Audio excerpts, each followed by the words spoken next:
สอนวิธีต่อให้เนาะค่ะตัวนี้ว่าสเปคคอนมันจะมีหัวหน่อยหัวใหญ่เนาะตัวนี้ก็จะมีหัวหน่อย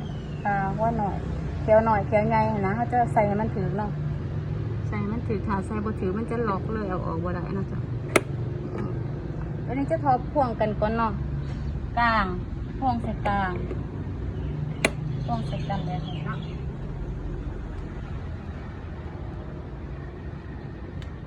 จับพ่วงกันก่อนเป็นปูนะจ๊ะ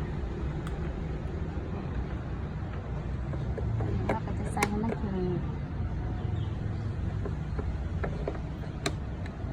ตัวนี้กลางเขาแล้วเนาะพ่วงใส่กันแล้วเลยจะมาพ่วงเลยเท่าไหร่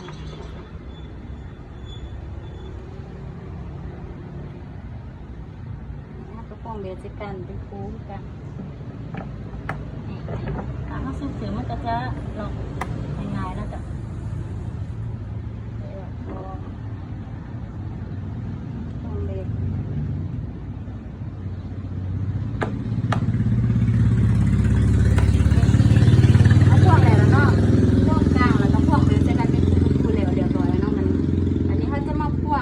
เบสใส่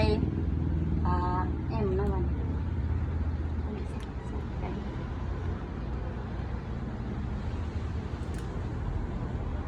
นี่เขาจะควบเบส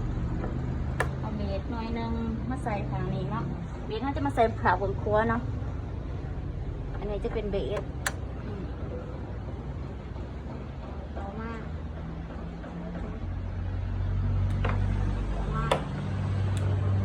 ควบเบสหน่วยที่สองนะจะเป็นคูนี่เนาะนี่เอามาใส่แอมนะใส่เขาแอมก็ใส่เบสทางนี้เนาะจะมาควบจะมาต่อกลางนะมันต่อกลางใส่เขาแอมนะ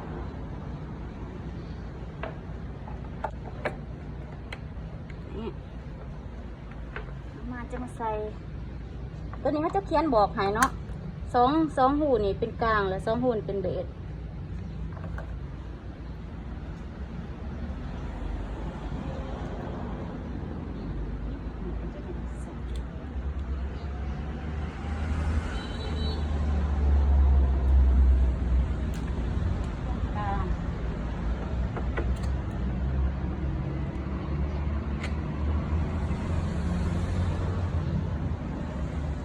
ใส่กลางเนาะ